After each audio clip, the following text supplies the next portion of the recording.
I've had a dilemma recently about what camera I should actually upgrade to. Do I go for the Canon EOS R5 or the Canon EOS R6? And I've actually been set on the R6 for a very long time until last week. The first problem I actually have now is finding that extra grand from somewhere. And that actually leads me on to the problem with actually buying an R5 over an R6, and that is actually not an extra grand. It could actually be a lot more than that. Spending an extra grand on a camera is a lot more money anyway. But if you actually have a look at the features of the R5 and the R6, you'll actually see that they both have 2 card slots. However, on the R5, one of them is a CF Express card slot. The main reason for this is because the file sizes. 45 megapixel sensor over a 20 megapixel sensor, that's over double the megapixels, and when you're shooting 12 frames per second, that's a lot of data coming through to that SD card, or CF Express card, shall I say. Not only that, also it can shoot 8K RAW and also 4K 120 FPS, and then also a 4K HQ, which is oversampled 8K. So simply enough, SD cards cannot handle that much data and that many megabytes for every file. So that's why you need a CF Express card. And CF Express cards are amazing, and they're super fast as well. It's like 1,600 megabytes per second write speed or something. But the problem with this is that it comes with a hefty price tag. And if you actually have a look at the difference between a 128 gigabyte SD card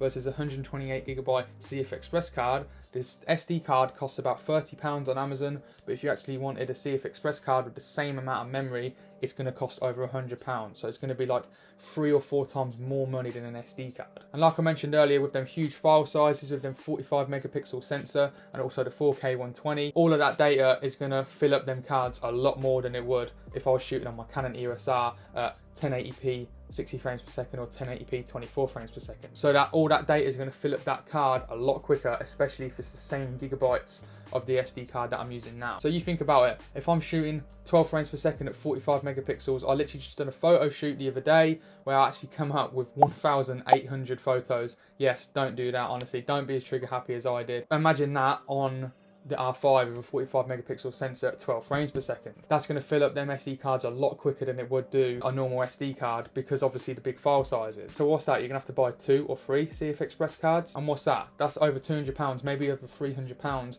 if you want to buy 128 gigabyte CF Express cards. And then, hold on, you need to get a CF Express card reader as well, because at the minute I do not have one of them. So that's what, I think they're quite cheap. They're about 30 to 50 pounds maybe, but still that's not actually cheap at all, just for a card reader. So that's an extra, what, 30, 50 quid. And then also with these massive file sizes as well, how many gigabytes you're actually going to be going through them, and 1 or 2 SD cards. I currently have a 5 terabyte hard drive. Now you might actually have an SSD, which will be fine for you, but if you're on about me, I'm going to have to upgrade to an SSD now because of the speed. It's just going to take far too long to transfer all of them 45 megapixel photos and then 4K 120s and maybe even 80K RAW. I've got a 5 terabyte hard drive at the minute, which costs about 100 quid. I'm pretty sure 2 terabyte SSD is about 130, 150 quid, depending on which brand you go for, of course. So if you actually put this together, let's say £300 on CF Express cards, let's say 150 quid on an SSD, and then like 30 to 50 quid on a CF Express card reader. Overall, that's an extra 500 quid. So extra £1,000 from the R6 to the R5, when in reality, it could actually be an extra £1,500. So that's one of the actual main problems that I don't see a lot of people talk about when they actually talk about the price of the R5 versus the R6.